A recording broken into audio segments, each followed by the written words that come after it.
Salut à tous, chers WeBasketteurs et WeBasketteuses, j'espère que vous allez très très bien. Je suis ravi de vous retrouver pour un nouvel épisode d'Entre-deux, l'émission 100% consacrée au basket féminin. Émission que vous pouvez retrouver bien entendu sur notre page Facebook WeBasket TV, sur notre chaîne YouTube WeBasket TV, sur le site www.webasket.tv, également sur le compte Facebook de ProAm Media. Salut Hervé, merci à toi. Allez, on attaque, c'est parti. Donc entre deux semaines de basket féminin, il s'est passé encore beaucoup de choses cette semaine. Décidément, le basket ne s'arrête jamais.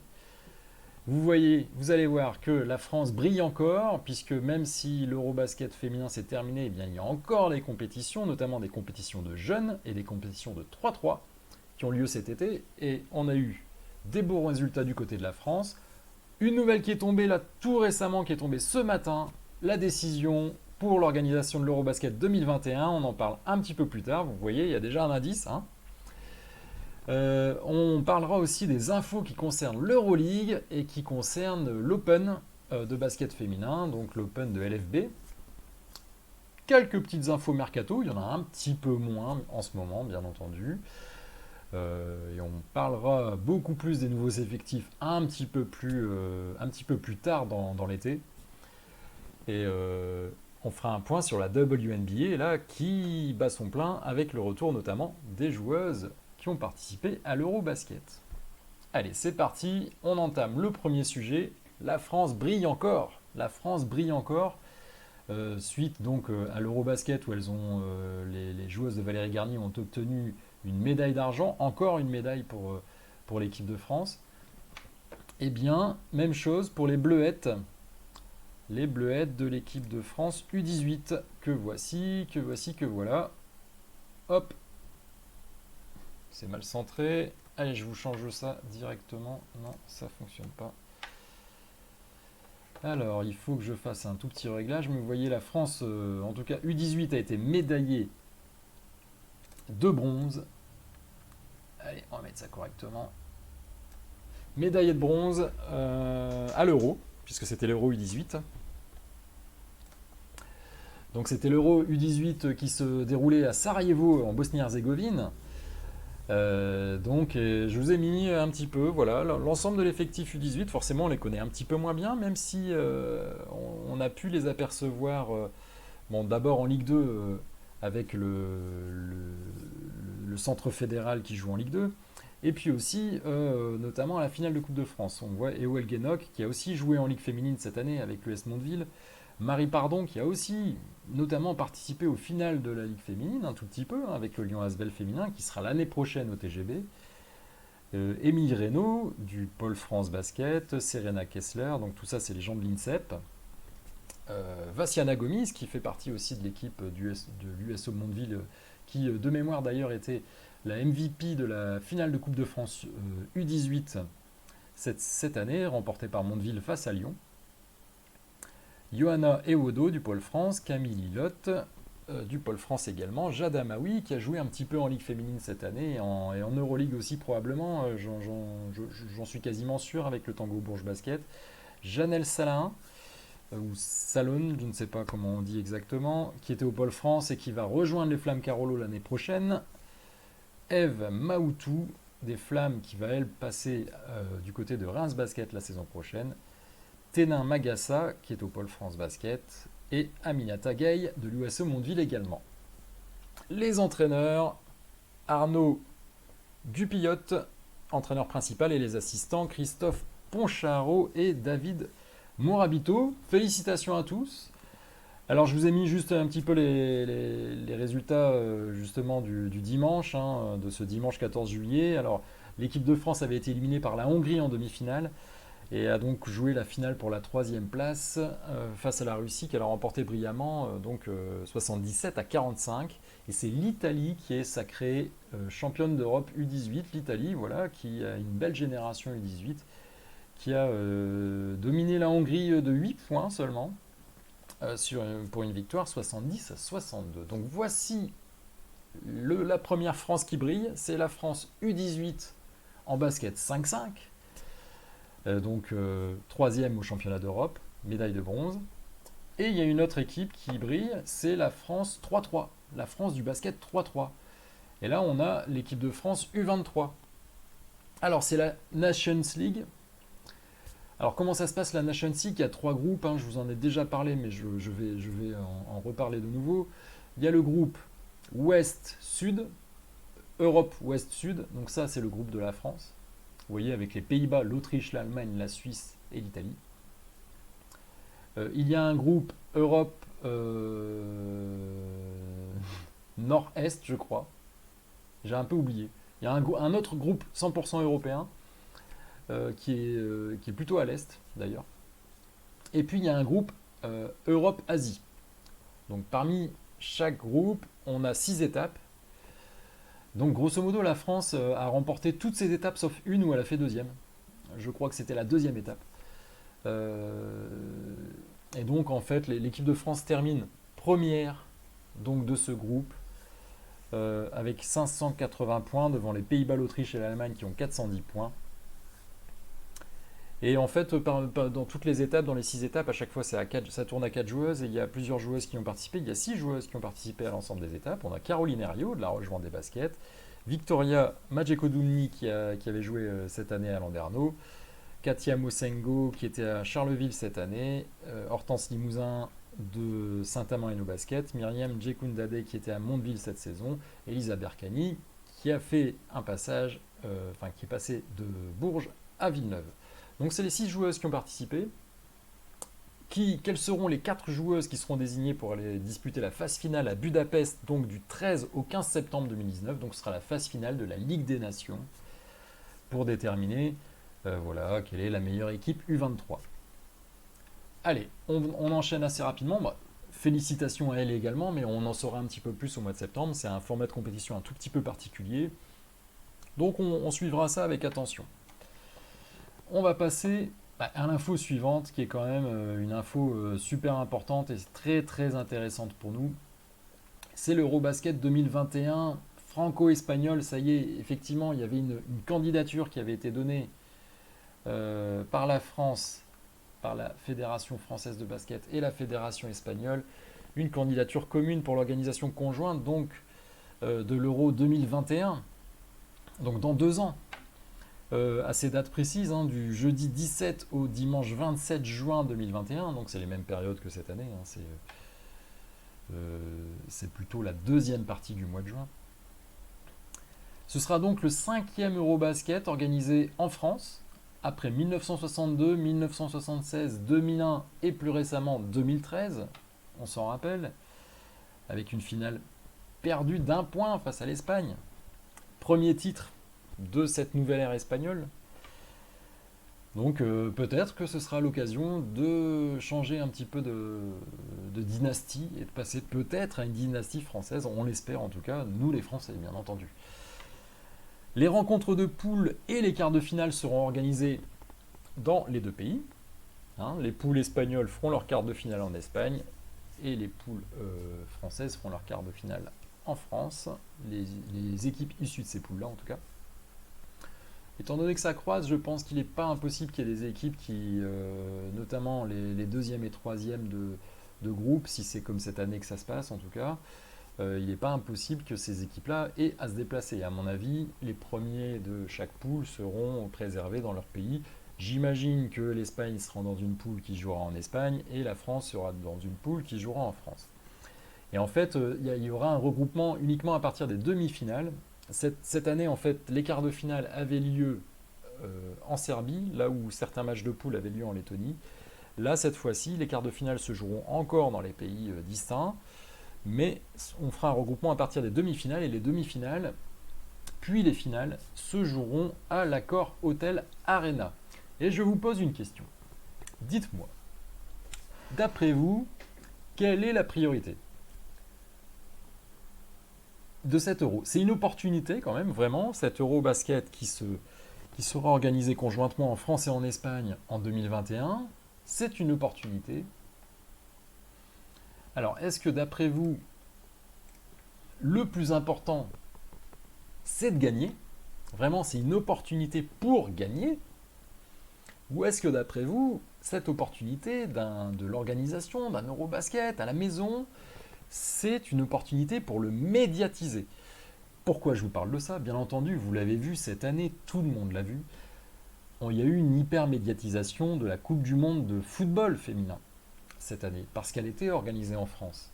Est-ce que sur cet exemple-là, effectivement, le plus gros intérêt, ce ne serait pas justement d'essayer de médiatiser le basket féminin qui est toujours en déficit de médiatisation, malgré un ancrage qui est assez ancien en fait. Le basket féminin est probablement le sport professionnel féminin le plus ancré dans le territoire français.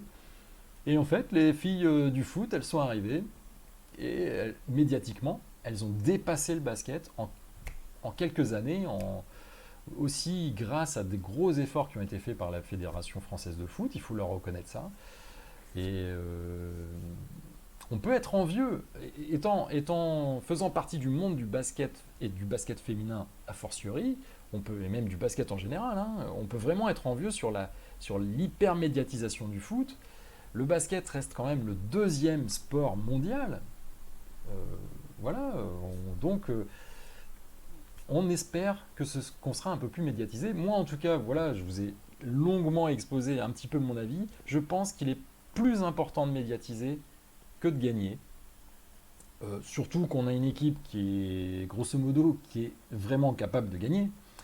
Donc, forcément, voilà, elles ont fait deuxième sur les 4 derniers euros. Je pense que si elles refont deuxième au prochain Euro 2021, mais que c'est très très médiatisé, le basket en sortira gagnant. C'est un petit peu comme le foot finalement. Regardez, le foot féminin, elles ont été éliminées en quart de finale, mais ça a créé un vrai coup de projecteur sur leur sport.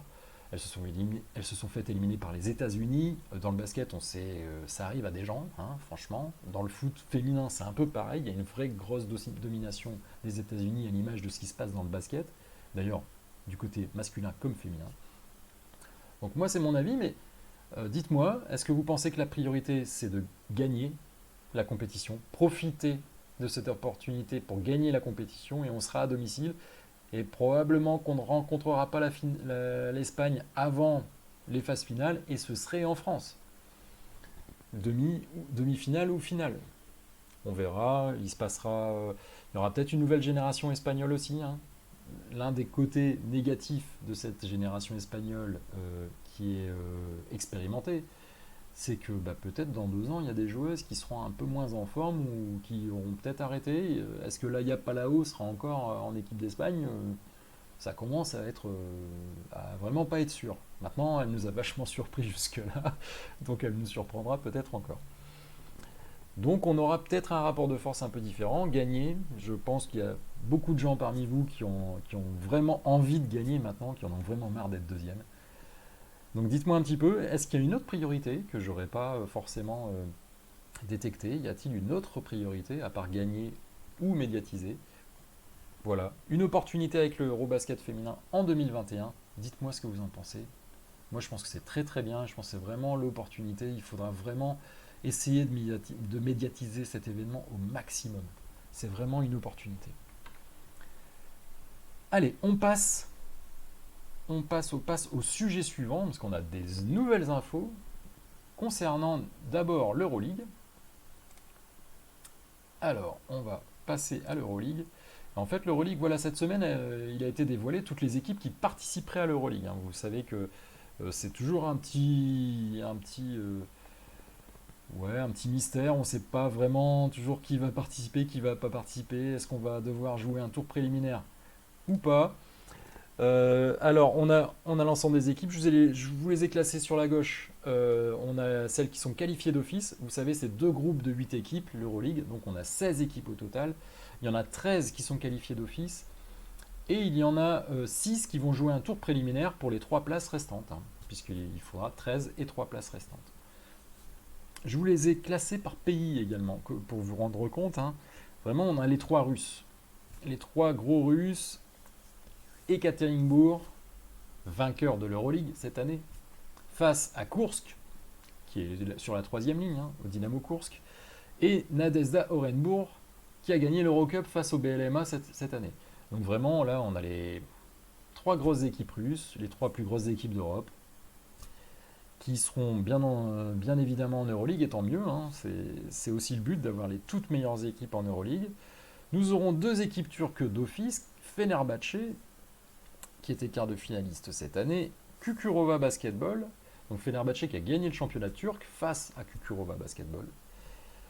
Les 2 Français, Lyon Asvel féminin, vainqueur de la Ligue féminine de basket cette année, et le Tango Bourges Basket, vainqueur de la Coupe de France. Nous aurons des habitués, Sopron et Prague. Ben voilà, les 2 équipes qui ont participé au Final Four, les 2 équipes qui ont été battues par les équipes russes. Schio, un habitué également. Gérone, donc Schio champion d'Italie. Gérone champion d'Espagne, hein, qui remplace donc Perfumerias Avenida Salamanque. Donc c'est l'équipe de Gérone dans laquelle on aura Magali Mendy, notamment. Une équipe lettonne, comme cette saison, Riga qui est à nouveau là. Et comme cette saison, les Castors de Brenne qui n'étaient pas sûrs tout à fait de participer à l'Euroleague et qui seront qualifiés d'office. Au tour préliminaire, nous avons Botas, une équipe turque. Nous avons le BLMA, bien entendu, 2e du championnat de France de Ligue féminine de basket. Nous avons une surprise, hein. C'est Gdynia qui représentera la Pologne. Ça, c'est une surprise parce qu'effectivement, on a l'habitude depuis de nombreuses années d'avoir le champion de Pologne, qui est champion de Pologne depuis de nombreuses années, qui est Polkowice. Avec notamment dans ses rangs Joe Elidam, Temi Fakbenley qui a fait un gros euro, et l'année prochaine Anna Maria Philippe qui rejoint Polkowice, mais elle ne pourra pas jouer, visiblement elle ne jouera pas l'Euroleague. Donc Polkowice a été remplacé par son dauphin Gdynia. Je me demande même si c'est pas la 3e équipe. Je crois même que le dauphin de Pologne n'a pas souhaité participer. Alors, comment ça s'est passé? Probablement que Polkowice aurait été qualifié d'office d'ailleurs. Alors, il est possible qu'il y ait eu un petit jeu de chaises musicales et que du coup, la 2e équipe polonaise ne soit pas qualifiée d'office. Elle n'a pas tout à fait le même ranking que Polkowice et elle joue le tour préliminaire. On a Reyer Venezia, l'équipe de Venise, qui performe toujours très bien en Eurocoupe. On a l'Olympiakos qui est aussi régulièrement une équipe d'Eurocoupe et aussi DVTK Miskolc, ouais c'est ça, on va le lire comme ça, qui est une équipe hongroise qu'on voit souvent aussi en Eurocoupe. Donc là effectivement on va avoir 3 places avec probablement 3 équipes un petit peu inédites en Eurocoupe, non pas 3, enfin le BLMA, j'allais dire inédite en Euroleague. Le BLMA n'est pas du tout novice en Euroleague. Hein. Et Venise non plus. Donc on aura peut-être des équipes un petit peu surprises. En tout cas, ça a l'air complètement ouvert pour l'AT Montpellier. Quel que soit le tirage, je dirais, peut-être que l'équipe la plus compliquée a l'air d'être Venise. C'est quand même une équipe qui est assez performante en général. Allez, on va passer maintenant à l'autre info, aux autres informations qui concernent le Maif Open LFB 2019. Je vous avais déjà donné les confrontations et là maintenant on a carrément le programme avec les heures, les jours. Donc le samedi, nous commencerons par Saint-Amand face à Nantes. Nous poursuivrons avec Basketland Flamme Carolo. Le match des champions aura lieu samedi à 18h30. Lyon face à Bourges. Et le dimanche, ce sera BLMA face à Charnay, Tarbes face à Landerneau à 16h. Et on terminera avec ESBVA LM face à La Roche-Vendée. Dites-moi, serez-vous à l'Open? Je serais ravi de vous y retrouver d'ailleurs. Si plusieurs d'entre vous vont à l'Open, j'espère qu'on aura l'occasion de se saluer. Et dites-moi si vous souhaitez y aller, si vous êtes sûr d'y aller, mettez-moi ça en commentaire, au-dessus, en dessous, sur YouTube, sur Facebook. En général, les commentaires, c'est en dessous. Hein, c'est toujours en dessous, d'ailleurs, sur les 2 plateformes. Donc, dites-moi ça. Est-ce que vous serez à l'Open? Allez, je reviens ici. Vous voyez, j'ai fait un petit truc. J'ai fait une petite innovation avec une petite fenêtre dans le coin pour qu'on me voit tout le temps. Voilà, c'est de la mégalomanie. Sujet suivant, il s'agit d'un point mercato.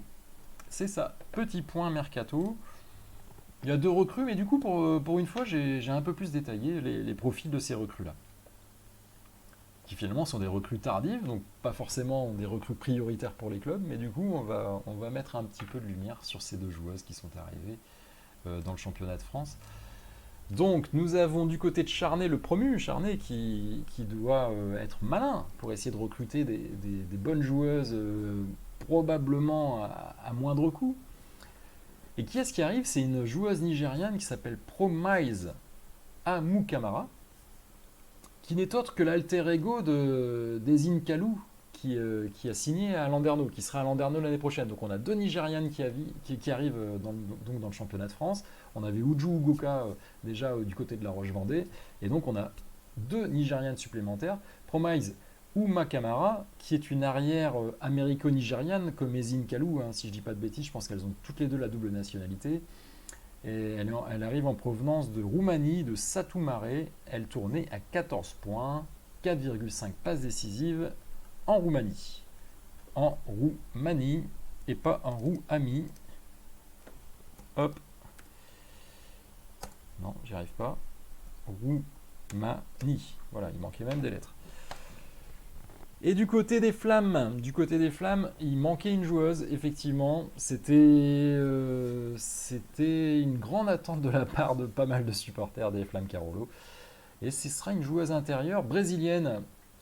J'imagine que voilà, Clarissa Dos Santos, elle essaie de bons souvenirs du côté de Charleville. Donc là, on a une joueuse qui nous vient de Gérone, qui nous vient du champion en titre espagnol. C'est une intérieure brésilienne qui s'appelle Nadia Gomez Colado. Elle a 30 ans, elle mesure 1m93. Elle tournait à 12,6 points et 8,4 rebonds en Liga Dia, donc en première division espagnole, et à 13,2 points et 9 rebonds en Eurocoupe. Donc vous voyez, profil très solide, 9 rebonds, 8,4 rebonds ou 9 rebonds par match, c'est quand même assez solide. Donc on verra ça. 2 profils intéressants, pour des raisons différentes, plutôt une question de découverte d'un potentiel, d'une potentielle joueuse, qui est peut-être moins connue, mais voir ce qu'elle peut donner en ligue féminine, c'est Promise Amukamara. Et puis une bonne joueuse vraiment qui va vraiment renforcer l'effectif des Flammes Carolo, Nadia Gomez Colado. Dites-moi un petit peu ce que vous en pensez. Est-ce que vous pensez que c'est l'une ou l'autre des joueuses? Exprimez-vous sur la joueuse que vous souhaitez. Est-ce que vous pensez que ça peut vraiment être un vrai succès en Ligue féminine? On va passer par le dernier sujet qui, pour une fois, on va passer sur le dernier sujet, au dernier sujet, qui est la WNBA, qui pour une fois, sur lequel pour une fois je vais m'attarder un tout petit peu, pour plusieurs raisons. Alors, au niveau de la WNBA, d'abord le classique, le classement avec les progressions, comme je vous ai fait la dernière fois, en fait, depuis 2 semaines maintenant, puisqu'en fait la dernière fois j'ai complètement zappé tout ce qui était en dehors de l'Eurobasket. C'était un entre-deux qui était entièrement consacré à l'Eurobasket. Entre-deux, voilà, entre-deux. Et là, donc ça fait 2 semaines que je vous avais pas fait le retour sur la WNBA, et finalement il ne s'est pas passé énormément de choses, en tout cas au niveau des places au classement.